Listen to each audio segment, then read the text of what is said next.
blue and red lights painted my alias while I stood on my porch holding a cardboard box with my name on it. Across the street, a woman in a lemon-yellow visor announced to the arriving officers, "That's the thief. He stole it right off my stoop." I looked down at the label. Marcus Ellery, 114. My name, my address. I asked the universe why literacy had taken the night off. My name is Marcus Ellery, software engineer by trade, hermit by preference. I bought a townhome in Maple Quarry Estates because the brochure promised quiet living and a secure parcel locker. The sales agent had smiled and said the neighborhood was perfect for professionals who valued peace. What she didn't mention was Denise Crowell. Denise Crale, HOA president, clipboard evangelist, and human smoke detector for imagined infractions. She had held the position for 6 years, running unopposed because no one else wanted to spend their evenings measuring the height of mailbox flags.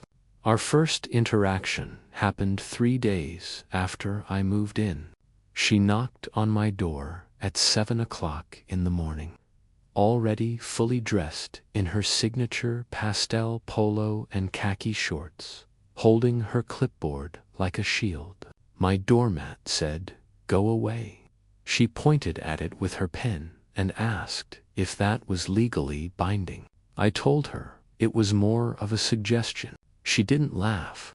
Instead, she made a note on her clipboard and said she'd be watching my hedge growth closely.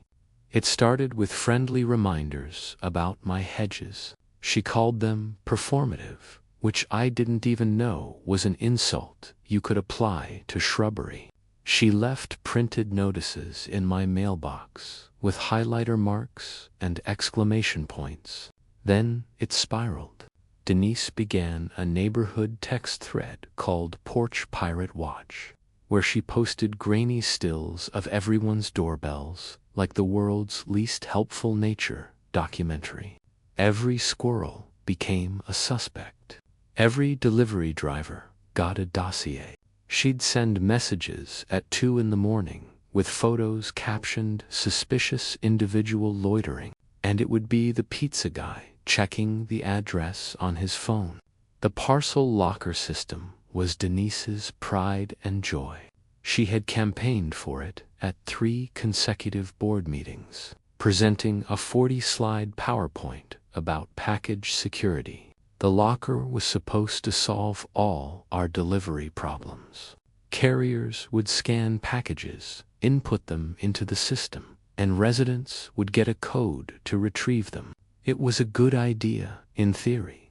In practice, the keypad froze every 3rd day, and Denise blamed user error every single time.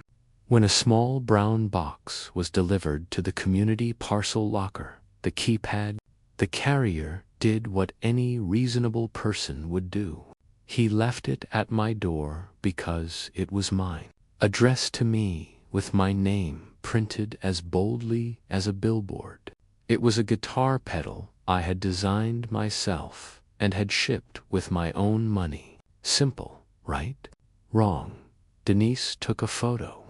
She cropped out the label like a magician hiding a deck and blasted next door with a post that said, "Package thief identified. Man in gray sweatshirt will be dealt with." Then she marched to my stoop, jabbing the intercom with the fury of someone who had finally found her purpose in life. "Return what you took," she declared, her voice shaking with righteous indignation, "or we will involve authorities." I opened the door and held up the box. "What I took," I said slowly, "is a guitar pedal I designed and had shipped with my own money. The package has my name on it right here. See?" I pointed to the label with my finger, tracing the letters of my name like I was teaching a kindergartner the alphabet. She squinted at it like it was written in ancient hieroglyphics.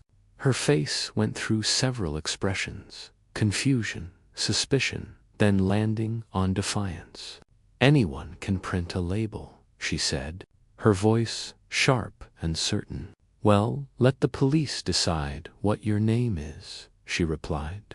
And I swear the visor glinted in the porch light like a weapon. She pulled out her phone and started dialing 911 while standing on my walkway, narrating my crimes to the dispatcher loud enough for my neighbors to hear. Decide apparently meant escalate to a level that would make reality television producers proud. While I was on hold with the parcel locker company, trying to report the glitch, listening to hold music that sounded like elevator jazz played through a tin can, Denise was taking matters into her own hands. She used a skeleton key to open the parcel closet. Later, I found out it was the master key the HOA keeps for maintenance emergencies like water leaks or electrical fires. Package investigations were not on the approved usage list. She started rifling through boxes like a contestant on a game show where the grand prize was self-righteousness. She pulled one out, checked the label, shook it next to her ear, then slit the tape with a house key. Inside was a ceramic owl, the kind people put in gardens to scare off birds. She held it up triumphantly, took a victory selfie with it, and posted it on the neighborhood Facebook group with the caption, "Evidence, package theft ring exposed." More details to follow.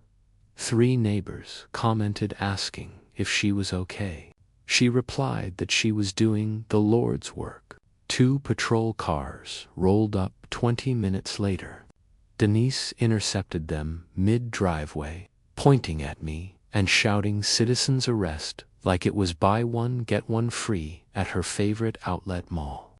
She was gesturing wildly, her visor bobbing with each emphatic point.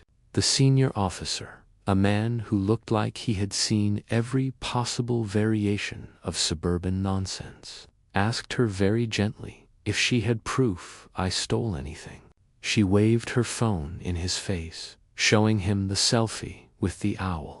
"This," she said breathlessly, "is what he was hoarding in the parcel locker." I had to open multiple packages to find the evidence. The officer blinked slowly, his face a masterpiece of professional restraint. "Ma'am," he said, his voice the picture of patience, "whose package did you open?" "That's beside the point," she said, her voice rising with indignation. "I'm the HOA president. I have a duty to investigate suspicious activity." The officer's eyebrows rose to what I can only describe as the HOA-approved roofline. His partner, a younger officer who had been taking notes, looked up and asked, "So, you opened someone else's mail?" Denise's face flushed. "It's not mail if it's in the community locker," she insisted. The senior officer radioed for a report number. Then, because the words "opened someone else's mail" had entered the chat, he also called the postal inspector. I could see Denise's face shifting from smug confidence to creeping concern, like someone slowly realizing they had just stepped on a rake. I pulled up my doorbell footage on my phone. The video was crystal clear. It showed the carrier scanning the barcode at exactly 3:42 p.m., the camera capturing my label in high definition, me opening the door 30 seconds later and holding up the box to inspect it before bringing it inside. The timestamp, the address, my name, everything was right there. The officers watched in silence. One of them nodded slowly. Denise insisted the footage was AI doctoring. "I know what technology can do," she said with complete conviction, her voice climbing higher. "They can fake anything now. I saw it on the news. Deep fakes. This is probably a deep fake." The younger officer tilted his head. "Ma'am, Are you saying he deep-faked a video of himself accepting his own package? Denise nodded vigorously. It's possible. You don't know what programmers can do. I resisted the urge to explain that deep-faking a mundane doorbell video would require more effort than simply, ordering a package. One officer pressed his lips together like he was physically restraining a laugh. The other turned away and coughed into his radio. The postal inspector arrived in a windbreaker that somehow made him look like karmic weather. He was calm, professional, and utterly humorless. He asked Denise if she had opened any mail that didn't belong to her. She straightened her visor and said, "It's community mail. I have a responsibility to protect this neighborhood." He looked at her for a long moment. "That's not a thing," he said. "Mail doesn't become community property because it's in a shared locker." He took her statement while the officers took photos of the parcel closet she had pried open with a skeleton key. The officers asked if I wanted to file a complaint. I nodded calmly, politely, with the same energy I used to wait for code to compile. "Yes," I said. "I would like to file a complaint." Denise's mouth fell open. "You can't be serious," she said, her voice climbing into a register only dog should hear. "I was trying to help." The postal inspector closed his notebook. "Well, be in touch," he told her. The next week, the Maple Quarry Emergency Board meeting turned into the hottest ticket in the neighborhood. Half the cul-de-sac showed up. People brought snacks. Folding chairs had to be retrieved from storage. The meeting room, normally used for bland discussions about landscaping contracts, was packed to capacity. Denise sat at the front table, her visor perfectly positioned, her clipboard in front of her like a security blanket. She looked confident, like someone who believed she was about to be vindicated. The postal inspector presented a tidy slideshow with timestamps, locker logs, and Denise's owl selfie blown up to fill the entire projection screen. The slide title read, "Exhibit Hoops." Someone in the back row actually choked on their coffee. Another person's phone camera flash went off as they documented the moment. The inspector explained in the calm tone of someone who had done this before that the ceramic owl belonged to a Mrs. Henderson 3 doors down, who had filed a separate complaint about her opened package. Denise tried to pivot, her voice desperate now, losing the authoritative edge it usually carried. "I was preventing a man named Gerald, who looked like he billed by the eyebrow and had probably seen every flavor of homeowner drama imaginable, explained that the HOA had zero authority to police mail. Zero, none. He said it 3 times for emphasis. He also noted that Denise's skeleton key stunt qualified as criminal trespass on the parcel facility because it's technically USPS property, federal property, the kind of property you don't mess with unless you enjoy federal charges. He explained that tampering with mail, even mail you believe might be stolen, is a federal offense under Title 18 of the United States Code. He pulled up the statute on his laptop and read it aloud. Denise's face went pale. Someone asked if she could go to jail. Gerald said it was possible, but unlikely for a first offense. Probably probation and fines, he said. But the postal inspector could pursue charges if he wanted to. The board voted to remove her as president, effective immediately. The vote was unanimous, 5-0. They also voted to refer the matter to county prosecutors and to ban her from accessing the parcel locker for the duration of any legal proceedings. The room erupted in applause. The kind of clapping you do when turbulence finally stops. Sustained, relieved, cathartic applause.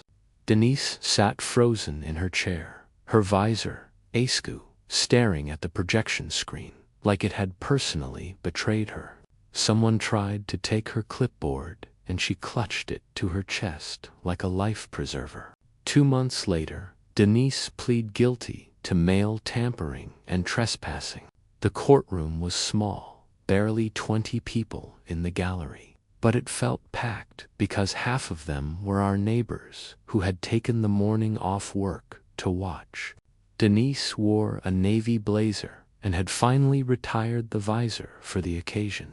Her lawyer, a tired-looking public defender, had clearly advised her to take the plea deal rather than try to explain to a jury why she thought AI deepfakes were being used to orchestrate package theft in a suburban town, home community.